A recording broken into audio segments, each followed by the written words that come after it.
Guys, welcome back to another Castle Magic podcast episode. Today, I have a very strong speaker and guest actually who's joining me, where we talk about money. We talk about fear and how money and fear are interconnected. I find this really interesting because I personally went through a lot of money worries and fears, and I even had clients that I worked with who were doing more than millions, a couple million in business, and they still were experiencing fear in their money story and how they relate to money. And so I find this conversation really important for all of you who are actually building something or creating anything like a business in any shape and form, because no matter how far you want to grow the business, the fear and the way how you relate to money will follow you for the rest of your life. And unless you really address the fear that is potentially there and understand it and become present to it and kind of form a good partnership with it, it may actually run the course against you. And that's why it's so crucial to kind of address it early on, because early on in the growth journey, when you do this, when you kind of start your business or your side business, and there's all kinds of ups and downs going on, and the fear of money is really strong, that's exactly when you want to address it. Not necessarily the fear of money, but the fear about whatever happens with your money. And that's why this conversation is so strong and so good. I'll give you a bit of an idea of who my guest is. My guest today is Shruti Singh, and I'll read you a little bit her bio because it's quite remarkable what she's created in her life, what she's accomplished, so you know actually who you're learning from. So Shruti holds an honors degree in psychology and an MBA in international business, and she's also trained in intuitive mastery. She grew up between India, the US, and Germany, and moved to the UK in 2003, and subsequently made it her home. Over the past 20 years, she has held various leadership positions at several blue-chip organizations, managing diverse teams, working with C-level stakeholders, consulting on different global and regional projects. She has worked with leaders, students, and changemakers at global multinationals, small enterprises, and not-for-profit organizations. Shruti is deeply passionate about writing, creating content, speaking on topics that matter, training and coaching people and teams from all walks of life. Her message is simple yet powerful. The courage is not the absence of fear, it is the presence of a love that is stronger. She has delivered 2 TEDx talks, one of which has multiple hundreds of thousands of views, and facilitated also a TEDx workshop, and was also awarded Most Empowering Fear Training and Coaching Provider in the UK by Corporate Vision. You can learn more about her on the website. And for now, I'm just really excited to start a conversation with her, and I want you to really tune into this from a lens of, all right, so I whatever I experience with me and money, and if there's any fear around it, let's use this conversation today in order to really understand what's going on behind the scenes for you, and let it go and transform that into a more powerful relationship. All right, ready? Then let's get the party started. Here you go.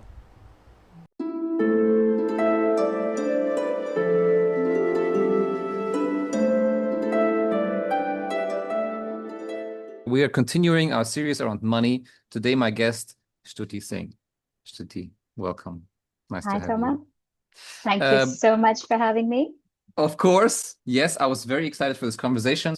Before we go into the money worries part, how did you even get to where you're at? You are clearly now, you've been a founder of your own company for a good long time. And, you're just inspiring people wherever you go. I have the experience. Thomas, you're already making me smile so much, and we've just got started. Thank you so much for your kind words, kind welcome. And, I kind of feel like part of me found this work and partly this found me, So my background is, as you know, is in psychology and management. I had a 20-something year in corporate, loved it, was doing very well, financially successful, well appreciated, well rewarded. Yes. Enjoying it, enjoying the corporate world, enjoying sort of the power and momentum of organizations and the chance to impact that. But about 10 or so years ago, I started to realize that I wasn't feeling entirely fulfilled in what I was doing. I wasn't fully expressing myself in life and in the world the way I wanted to. There was so much inside me that I knew I wanted to say and put out in the world, but I was holding back. And I could see that. And I could also see there were certain patterns repeating in my life. Whether that was in my career, whether that was in my personal relationships, there were always patterns where the same thing would happen in a different way. Certain things would repeat, or it would feel like, oh, this wasn't meant to be. Another thing didn't work out. For instance, in my career, you know, I got to a good level of success and seniority quite early, quite young in my career. Mm. But then it felt like every time I had an opportunity and an invitation to go beyond that, and I had, you know, quite senior job roles. I had opportunities to work and impact, you know, global organizations again in a way that very few people get. Mm. Something would happen. Mm. You know, either the organization would go through transformation and those roles would no longer be relevant, or Mm. I would step out of it, or, you know, in one rare case, I left a company because of a disagreement with a manager. Like something would always happen, and it was never the same thing. Mm. But it was always, as soon as I started to get beyond a certain level of financial and career success, Mm. it felt like there was a ceiling being reached. So Mm. this was a pattern I started to observe. You know, Okay. why is this happening? Mm. And then in my personal life, there were things repeating in personal relationships, private relationships, and I goes, why is that happening and again and again? Mm. And then I kind of went back to my own roots, you know, look at Mhm. the human mind, psychology, and said, well, Nice. what's really going on? Mm. And two things, Toma, for me were the breakthrough. Mm. One was the only thing that's common across all of these different situations is me. Nice. That's a good one. Right? And that's actually good news because if it's me, then I can Mm. do something about it. Then I can Mm. impact and influence that. Because if it genuinely is other people or circumstances, I don't have power or control over that. Yeah. And the second thing for me that was really the breakthrough, which launched me down this path, was this epiphany moment for me that was everything that has ever held me back in life has always been a form of fear. Yes.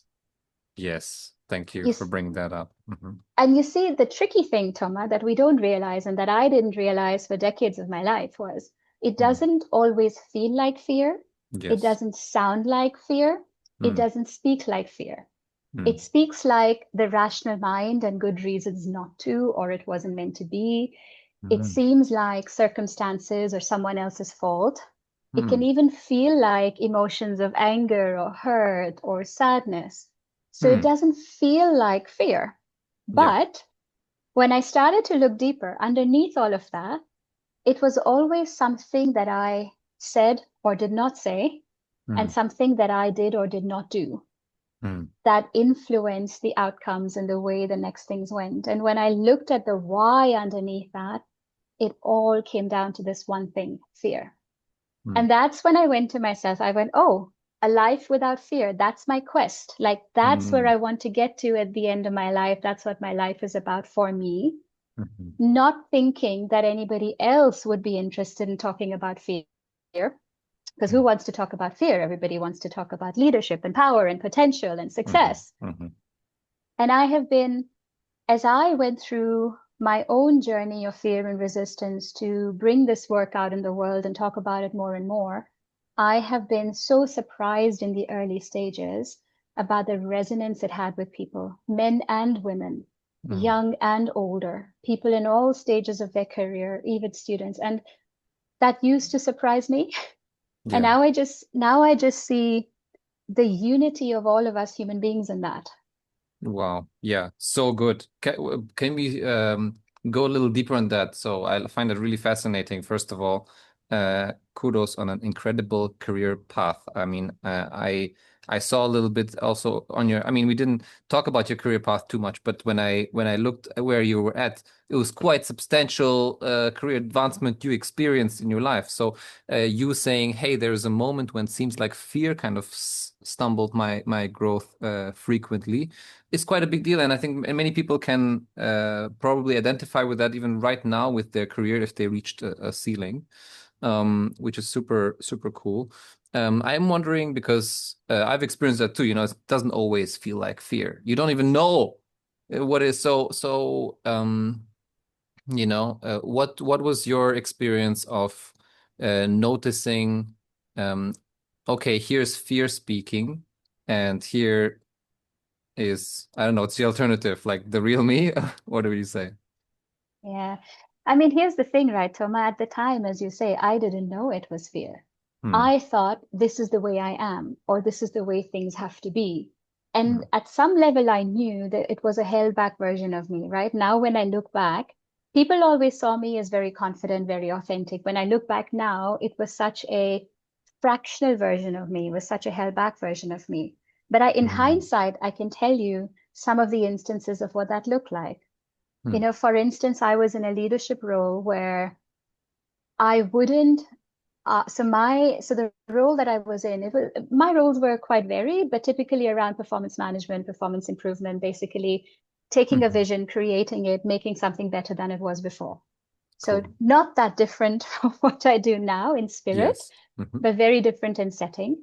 Hmm. And I was in, one example is I was in this one particular leadership role where I had to request teams of various departments in various geographies around the world to do certain things so that we could coordinate at a corporate level.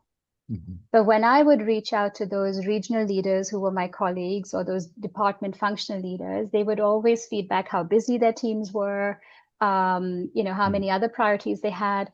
And I would always then put my ask on the back burner, Oh, you yes. see, to try to be this nice, considerate person. Hmm.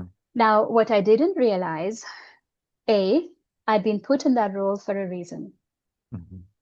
B, it was also important. Hmm. C, it wasn't just my consideration coming up, it was my fear of being seen as too pushy, too aggressive, not a nice person, not understanding, Hmm. that was making me hold back. Hmm. And the bizarre thing is when we as a team completed our term and we did some beautiful exercises where, we leaders gave each other feedback. My fellow leaders, the same people who had pushed back, had said, "You're so competent, you're so capable, you're so kind. You can be firmer in your asks." Hmm. Hmm. You see, those same leaders basically said to me, "You were holding back." Yeah. It's Wow. it's just one instance, Toma, where we think we are being nice or doing the right thing. I can tell you countless instances from my career and also other people's career. I've worked with hundreds, if not thousands of people since, Hmm. various examples of people who, if you tell them it's okay to take a break, they cannot. Hmm. Yes. You see, I cannot because I have to deliver this today. I have to appear busy. Hmm. I cannot seem to I could go on and on of all these things that people believe are the normal way to be. Yes. Busyness is a beautiful one. You see, Very being beautiful. busy is a currency in the corporate world. When Yeah. you when you greet somebody and you say, "How are you?" The typical response is, "I'm so busy right now. Hmm. Hmm. How are you?" Right. You see, you don't say, "Actually, I'm having a great time." Yeah. Yes, I have a lot of work to do, but I'm chilled. For Yeah. some reason, we don't believe that we can show that we are at ease or that more fundamentally that ease is allowed. Hmm. And that goes so far beyond the corporate world. So much of the work that I do with my clients, I say to them, I am a champion of your ease and joy. Oh, nice. Hmm. My job is to help you create a life for you where you do everything you love, you achieve great impact and results, but you do it in a way that feels effortless, Hmm. feels a life of ease and joy. Hmm.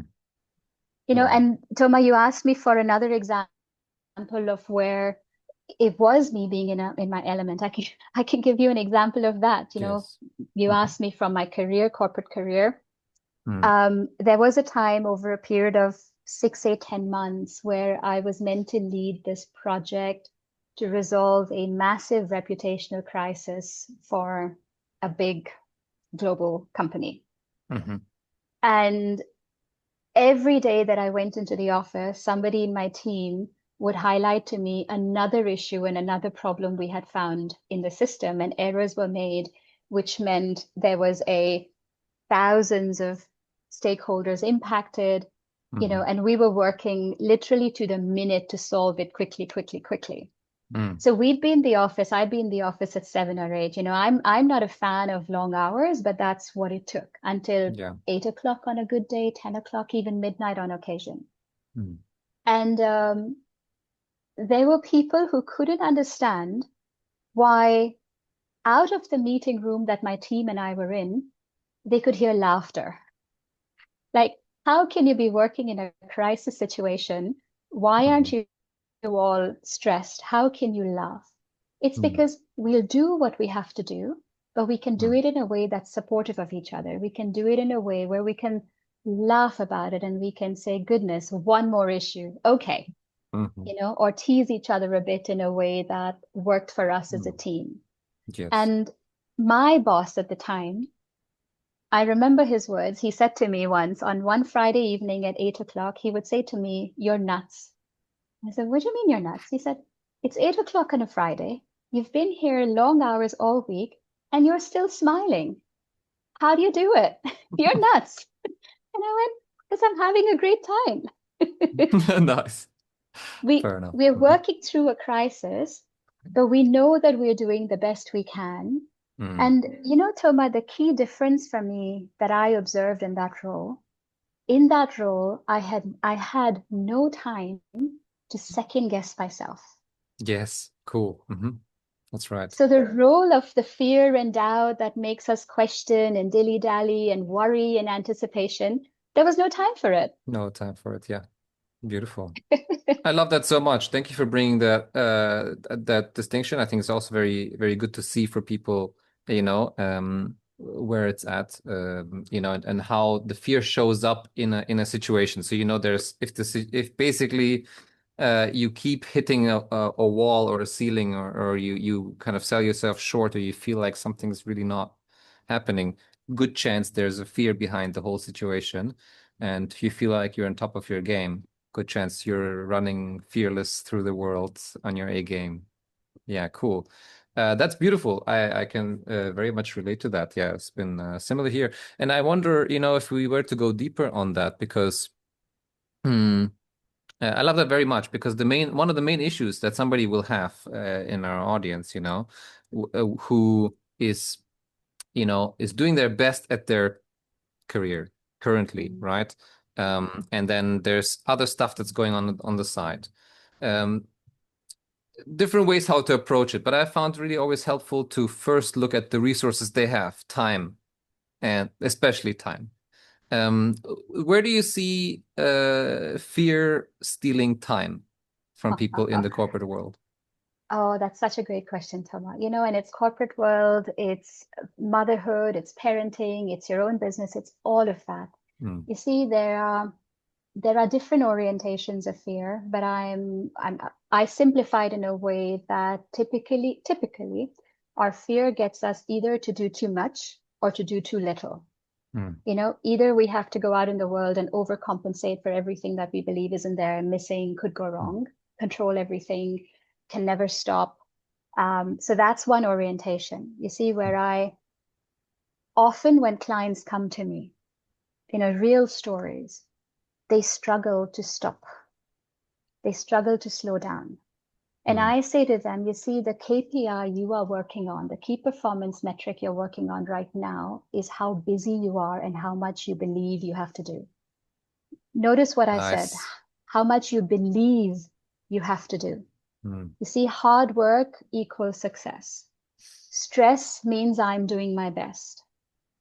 If I stop, means I'm not worthy, I'm letting somebody down, I don't deserve this kind of rest and stop and joy and ease for myself. How can I possibly have it all?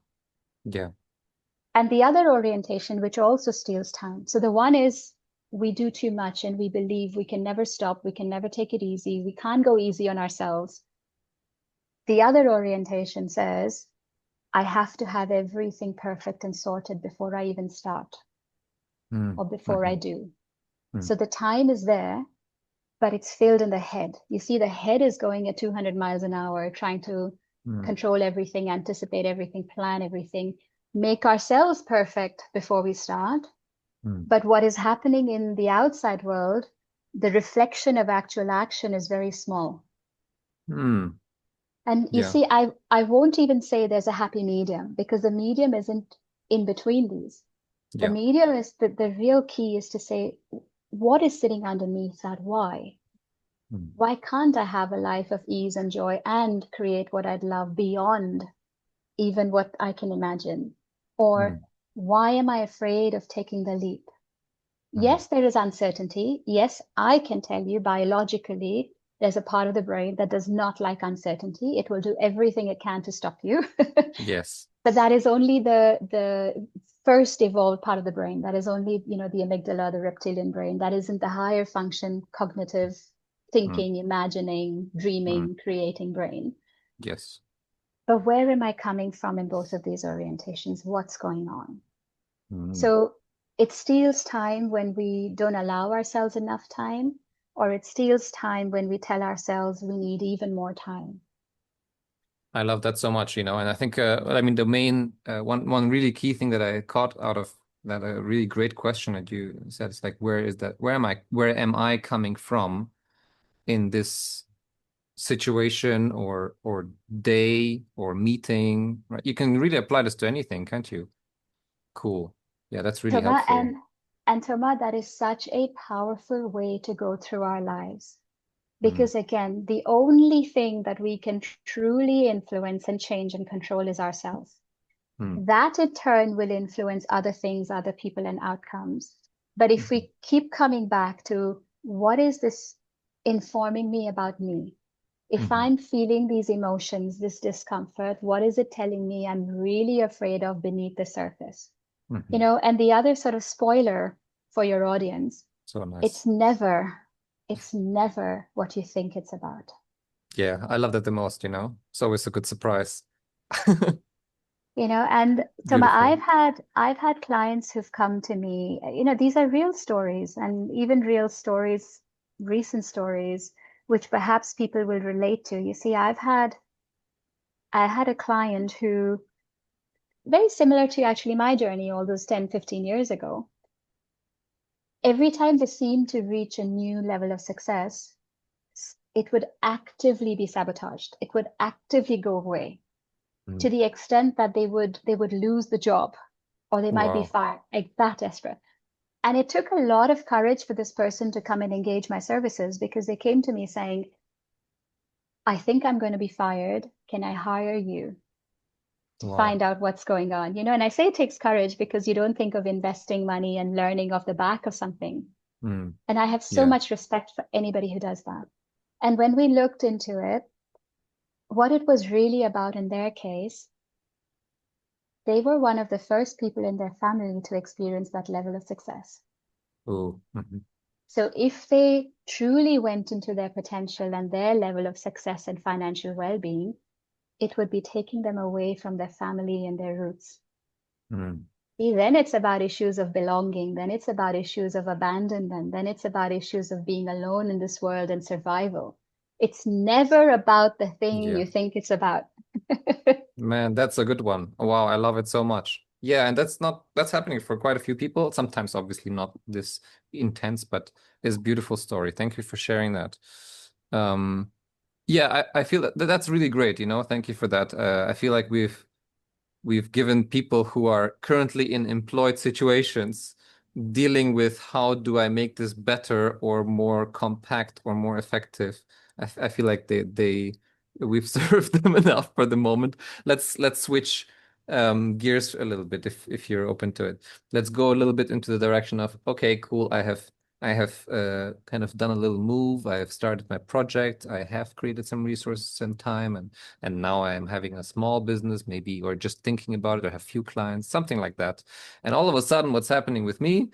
Uh, I have this weird sensation that money has changed. It used to be this constant thing that comes every month. I can expect it. It is my safety. Everything is cool. And then all of a sudden, the world is upside down, and I'm constantly worried and stressed and afraid that that money is not gonna come or is not gonna be enough or anything like that. Yeah, what do you tell these guys when they're in that situation? Yeah, I mean, first of all, Toma, you and I can both relate to that, It's a right? good I've one. been Yes, it's there, been a I'm there, great, like great I know journey. this. I don't just talk about this. The It's a first fun thing I one. would say is it's real, right? And that fear is real, that possibility is real. Um, the survival need is real, right? We need money to live our lives. We need money for everything, but even for our basic needs and survival, Mm. it's a very real fear and concern. And by the way, that's the other thing I say to people, right? Like I talk about a life without fear. That's not saying we're not meant to have fear. Mm. It's the most, every healthy human brain will have fear and it's meant to. Mhm. The key is a life without fear directing and determining our lives. Nice. Mhm. So it starts with saying what I would say to these people is it's real. It's a very real possibility. And you know what? Congratulations to you because you are being vulnerable enough, courageous enough to take the step despite that fear. Mm. You see, because courage isn't the absence of fear. It's the presence of a love that's stronger. I'm afraid, but I Yes. still love this vision so much of what I want to create in the world that I have to do this. Mm. Oh, Now, the cool. first, So yeah, if I understand it correctly, sorry for the interruption, but it seems like what I'm hearing you say is that that fear will be present, so don't try to get rid of it, just become its friend. well, yes, in the sense that a friend listens. So you listen and you Mm. say, you are valid. I Mm. understand and appreciate you. You have a role here, Mm. right? Now I have decisions to make around my life, Cool. Yeah. right? There's your fear self and your higher self. That's, you can call it your true self, your higher self. You can call it a number of names. Mhm. The second thing I would say is everybody listening to your podcast has reached a certain level of achievement, stability, capability, competence in their own life. So I'd Mm. say you will have a backup plan for what happens if things go wrong, right? You'll find another job. Mm. One of the people that it's bizarre how inspiration comes from all places. And I still have a memory from 12 years ago of she was a waitress in a restaurant bar that is my local I frequented. I was friends with the staff. And she once said to me, I will do whatever it takes to make money. If I have to clean a toilet, I will do it. You see, so if it's only about making money, we will and can find a way, even if it's not our ideal way. And Yeah. it was such a grounding perspective to have. And even now, right, I tell myself as a founder, and I consider myself still a relatively young business owner, like young business Mhm. Sure. owner. If all else fails, I will find a way. I'll go back to corporate, get a job. I work in retail. I'll do whatever it takes. So you Mm. will find a way, right? And Mm. most of us living in Western societies will have some form of assurance from governments. Most of us living in the East, where I grew up, will have some family structures that will protect us. So most of us will have Mm. at least some basic level of net, or we inherently have the capability to earn money again, like we were doing before. Mm. Yeah. So that's the second thing I would say to them. Very But cool. the third thing, and where it gets interesting, this is now Mhm. where it steps into my work and the depth of it. Mhm. Where is the fear really coming from? Oh. And again, if we explore it on the basis, if we are curious and we say, it's not what we think it's about, where is it really coming from? And in Mm. my experience, Toma, it's two things. Mm. One is the uncertainty around it, right? I have to do this, but there's no guaranteed outcome. Mhm. Two, I have to prove my worth every single time. Mhm. Because what Mm. happens in a job, you see, I don't know many people who like a job interview. Mm. Why the discomfort? Because we have to go in there and prove that we are worthy of this and we are enough. Mm. And there is an uncertainty of whether we'll get it or not, even if we show up as our best selves. Mhm. Now you take that in a business situation and you basically have to do that every single day. Yes. Sales. I Nice. have to show up and prove my worth, Mhm. and there's still no guarantees. Mm. True. And that brings up our fears at another level. You see, in corporate, Mm. you do the proving once, and then, like you said, you have a certainty you'll get paid. Then you can just focus on doing a good job. Mhm. Yes. And most of us who are entrepreneurs, there are a few who genuinely enjoy the sales and the talking to people around the demonstrating value. That is a gift as well. But most of us are there to do the thing, not to prove the thing that we can do. So Yes. that brings up a whole other level of discomfort. It's not about the money, it's about our inherent belief of, am I worthy enough? Mm. Will people see my value?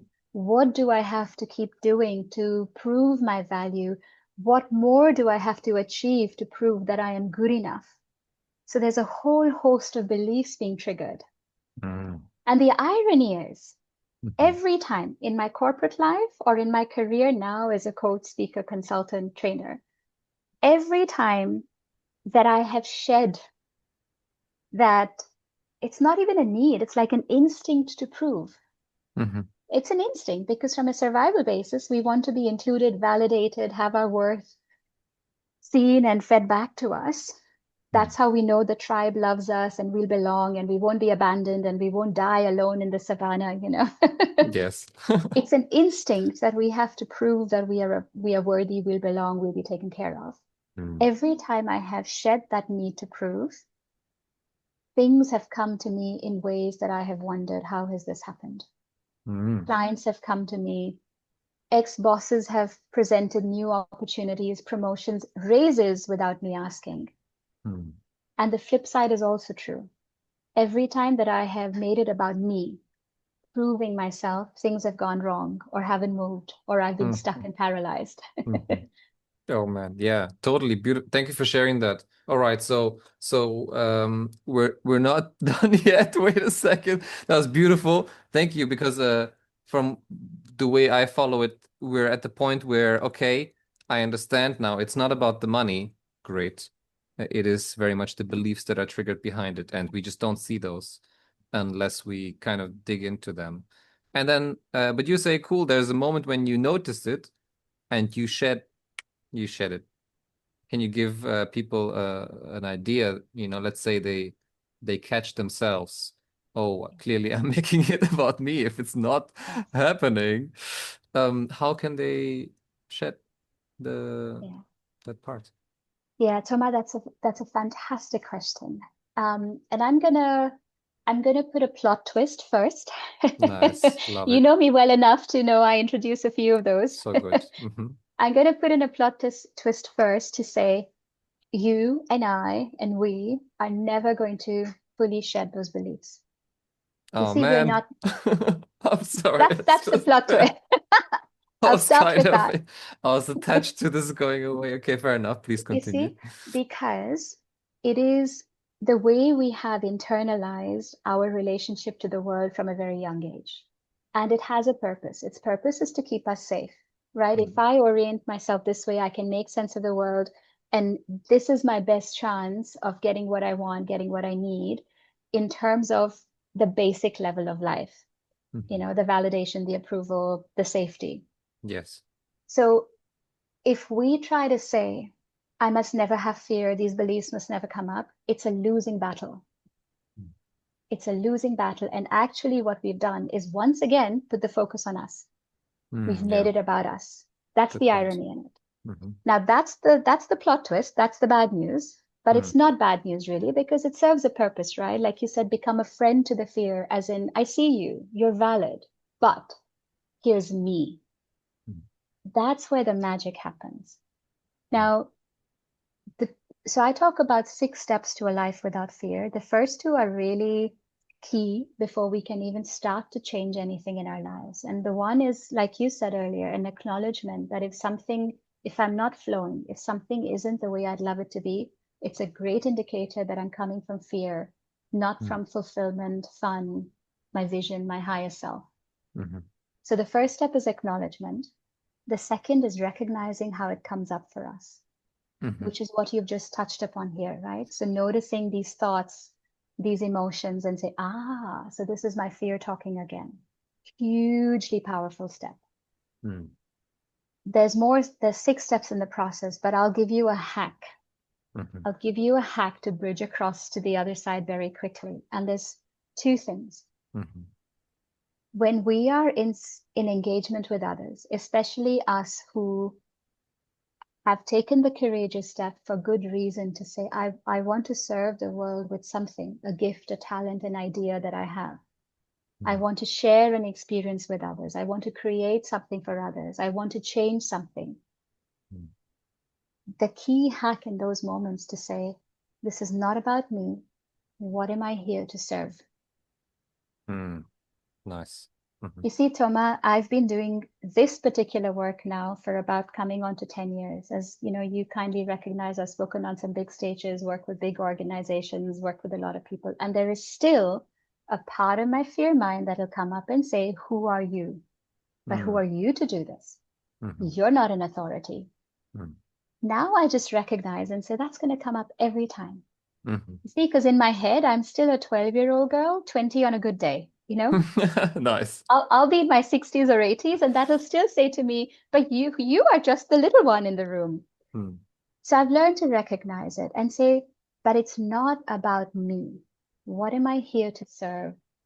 And the second part of that question, the second hack, which you can apply in any area of life, sounds hugely simple, is extremely powerful. What would I love? Nice. You see, what am I here to serve? What would I love? Because the opposite of fear is not courage. Courage is the bridge. Courage is the momentum. The other polarity, and it's not even at the same vibrational level, the other polarity is actually love, the other way of existing. You cannot exist in the two at the same time. Right.